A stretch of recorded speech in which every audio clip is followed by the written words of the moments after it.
Սիրելի հայրենակիցներ, քննարկվում է Վահագն Ալեքսանյանի թեկնածության հարցը, պարոն Ալեքսանյան, մինչև ձեզ անդրադառնալը, ուզում եմ մի քանի հարցադրումների պատասխանել կամ հնչեցված մտքերի արձագանքել։ Նախ սկսեմ Հայկ Կոնջորյանի երեկվա ամփոփիչ ելույթի սպառնալից տոնից։ Պարոն Կոնջորյան, իսկապես ես առաջարկում եմ ձեզ վերանայել այդ տոնը։ Իսկապես ձեզանից որևէ մեկը չի վախենում, հանգիստ եղեք, բայց գիտեք, ձեր այդ ընդհանուր լարվածության մեջ ես հետևյալը արձանագրեցի,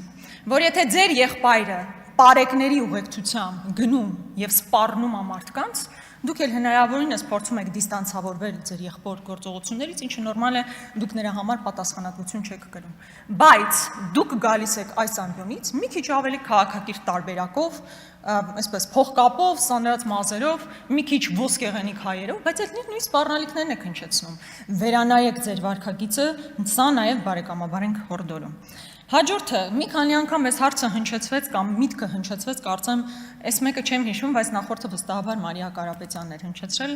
դե իրեն բնորոշ այսպես խորիմաստ դեմքի արտահայտությամբ եւ հայացքով, վատ առումով չեմ ասում, որ օրինակ Ծառուկյանի կամ Բարգավաճ Հայաստանը Քոչարյանի պրոյեկտն է։ Սովորաբար դուք ավելի շատ հանդես եք գալիս այսպես վերլուծական բանով, հա,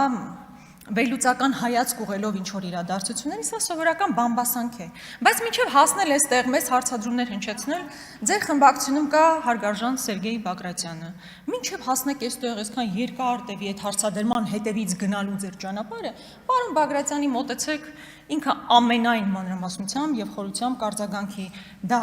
նախագահ Քոչարյանի պրոյեկտն է, թե չէ, ինչը բնականաբար այդպես չի, բայց թե ինչու են ձեր գործընկերներն այդպես պնդում, որևէ մեկը չգիտի։ Բայց թե ինչու ենք մենք խոսում Ծառուկյանի մասին, նրա բիզնեսների խլման մասին, շատ պարզ պատճառով, որովհետեւ նախ եւ առաջ դուք գողացել եք մեր հայրենակիցների 60,000 ձայնը, ոտատակ եք տվել, անարգել եք մարդկանց ազատ քվեն, նախ եւ առաջ դա ենք մատնանշում եւ երկրորդը իհարկե ձեր գործողությունները մասնավոր իրավունքի ոտնահարում է, ինչը չի կարող ազդել մեր միջազգային վարկի վրա։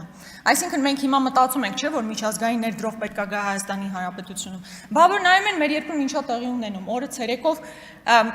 իմիջիայլոց ժամանակ առ ժամանակ ասում են, չէ, այս ինչ օբյեկտը ստրատեգիական նշանակության օբյեկտ է։ Իսկ կարող է մուլտիվելնեսն էլ էր ստրատեգիական նշանակության օբյեկտ, որ խլեցիք։ Դրա ստրատեգիական նշանակությունը որն էր։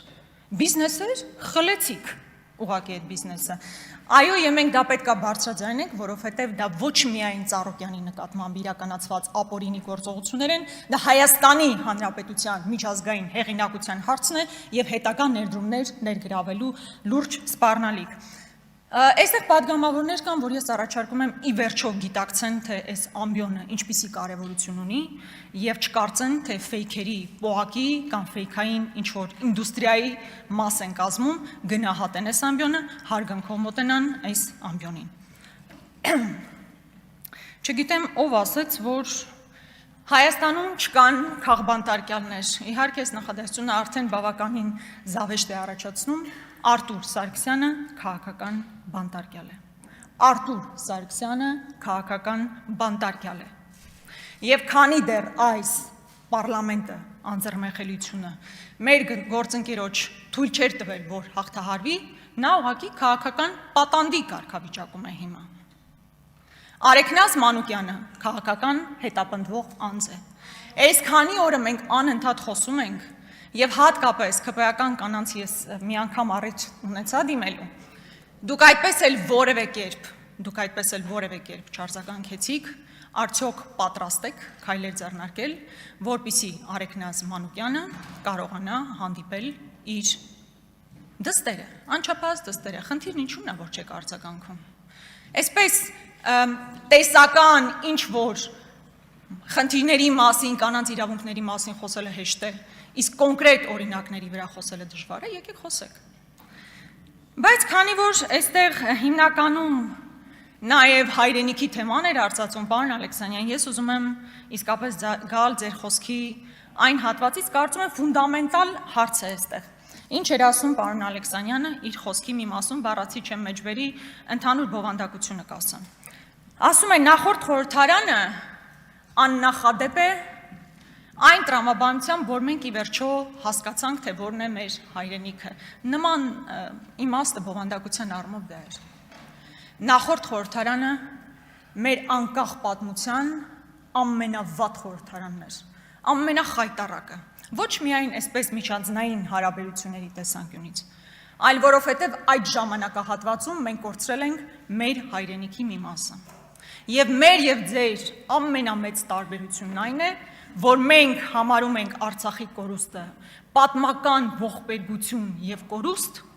դուք գնահատում եք արժեք, որ ձևավորվել է Հայաստանի Հանրապետություն։ Այսինքն մենք մեր ֆունդամենտալ տարբերությունը, հատկապես մեր հայացքը նախորդ խորհրդարանին, դա է,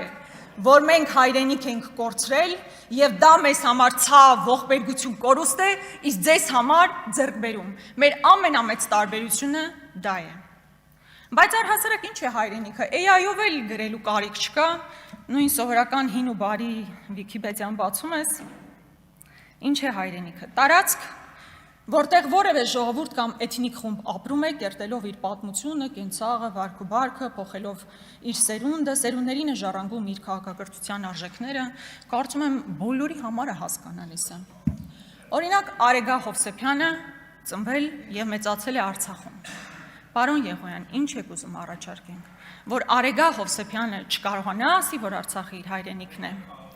Լևոն Քոչարյանը ծնվել է Արցախում, ինքը չի կարող ասել։ Իմ մի հռետորական հարցեր են հիմա, պարտադիր չի այս պահին արձագանք։ Պարոն Եղոյան, պարտադիր չի, հենց հիմա արձագանքեք։ Իմ տատիկը ծնվել է, ես Արցախում չեմ ծնվել, Կապանում եմ ծնվել, բայց իմ տատիկը ծնվել է Արցախի Մարտունու շրջանում։ Նրա պապերը, պապ ու պապերը, բոլորը ծնվել են Արցախում։ Արցախը իմ հայրենիքն է։ Արդյոք դա ինձ որպես քաղաքական գործիչ կամ եթե իշխանության մաս լինեի, խանգարում է այնպիսի պետական քաղաքականության մշակում եւ իրականացում, որ ռացիոնալ հողի վրա է, չէ։ Ես հո մտքով գիտակցում եմ իմ ռեսուրսներն ինչպիսին են, ինչպիսի արտաքին քաղաքականություն պետք է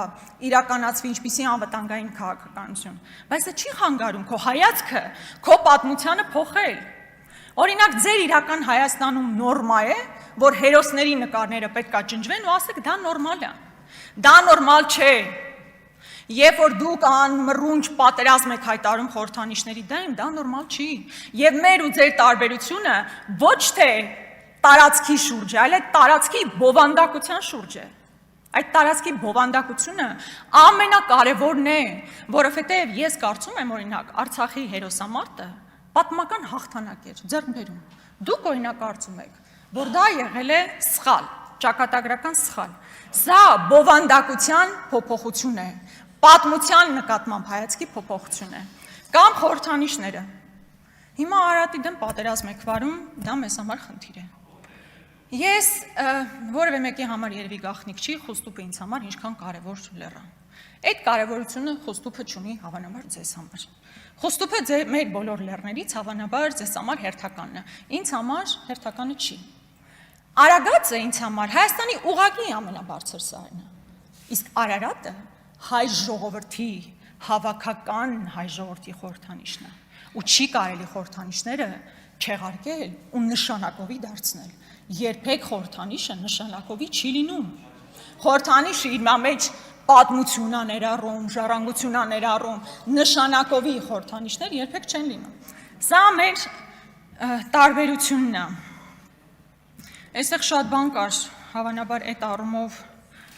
ասելու Ռուսաստանի հետ կապված էլ ես զարմացա, որ պարոն Ռոբինյանը այսպես հանգիստ չասեց, որ Ռուսաստանը մեզ համար մարտահրավեր է, հակառակորդ է, որտեղ բոլոր գործողությունները դրա մասին են խոսում։ Երբ որ